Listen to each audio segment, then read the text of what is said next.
Welcome to We Learn Virtual Learning Network. A part of PCTI Group presents before you a session on Enhancing Speaking and Listening Skills Part 2.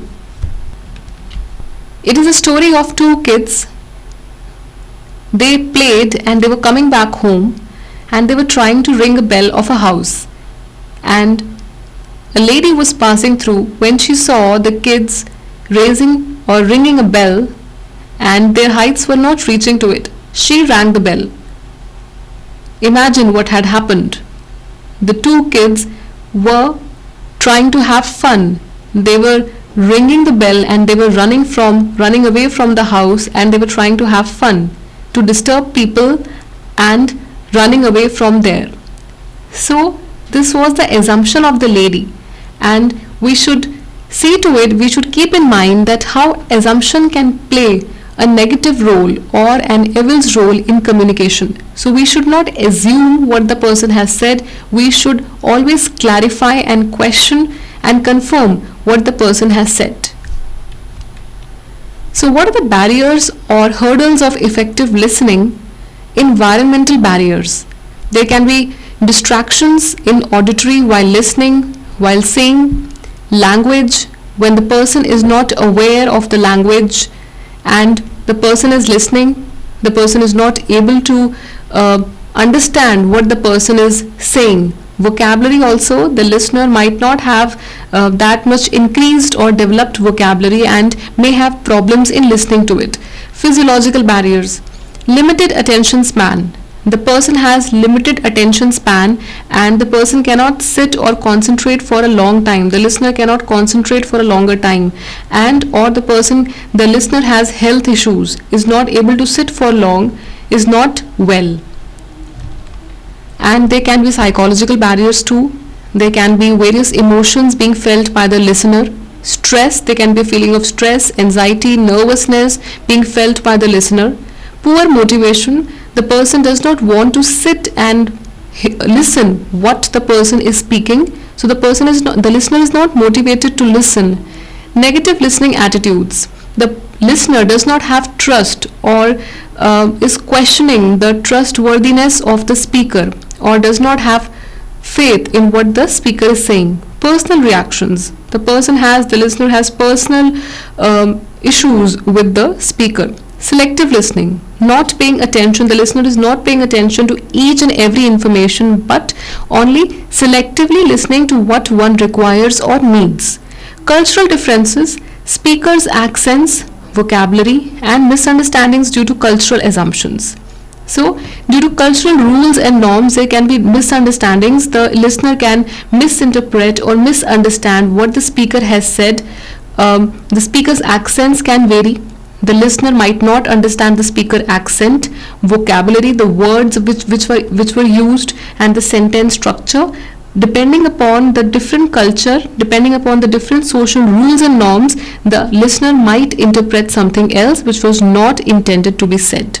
The listener's personal interpretations, attitudes, biases and prejudices. The listener can be biased or prejudiced or having preconceived notions about the speaker. Then again, it creates a gap in effective listening. So, what can be the techniques to improve listening skills? First is paraphrase, summarize, and then question. Paraphrase, restate what was said in your own words. So, what was said to you, whatever was told to you, you need to restate. In paraphrasing, the listener is restating or is saying, repeating what the speaker has said in his or her own words or own language, what the person has said.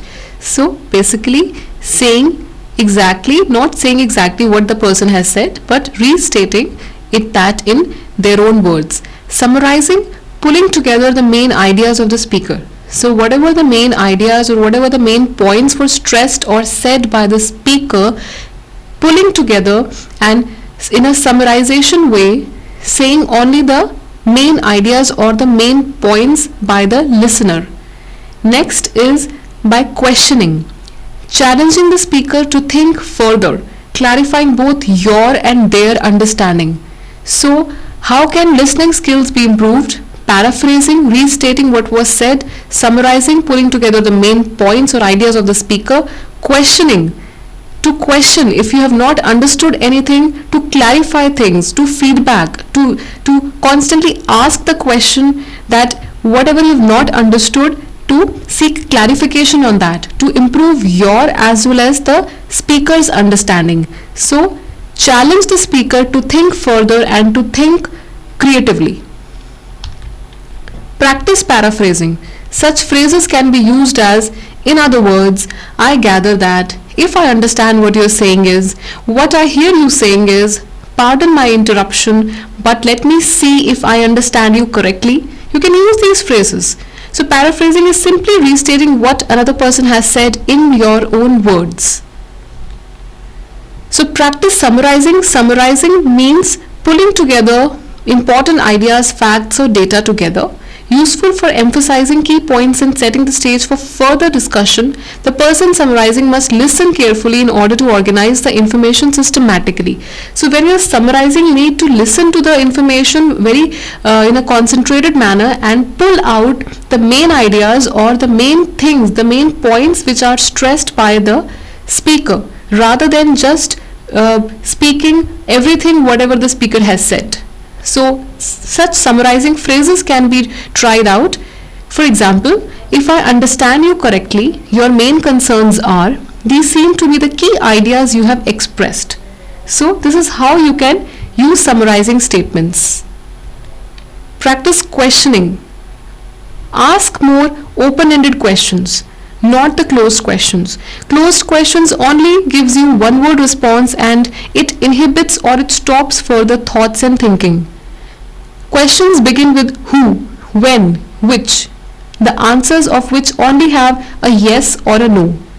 Ask more open-ended questions because they invite unique thoughts, reflection or a detailed explanation. Questions begin with how, what and how come, not why.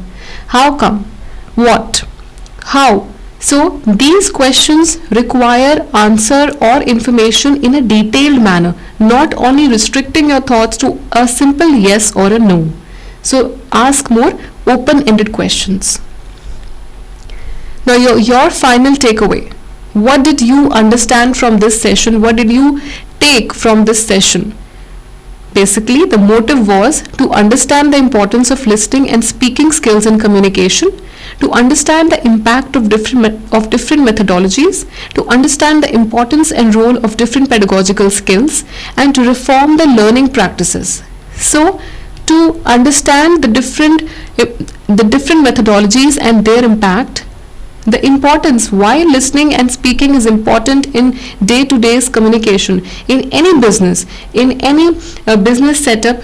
When you don't listen carefully, when you don't speak in a proper manner, your information will be conveyed in the other way around, and that will create total loss for the business as well as for the jobs. So it is very important for people to communicate, to listen properly. If one has not listened properly, to ask the person to repeat and to question and to give feedback, and also to reform the learning practices, the way rote learning used to be there, or the way traditional modes of learning were applied, to change the learning practices, to convert it into more activity based, to engage the people, and to also upgrade the pedagogical skills, the art of teaching, the art of learning, to have a more interactive session, to have more interactive activities, and also to learn or to understand the impact of different methods which are used in the teaching and training of various skills. Thank you. Happy learning, we learning.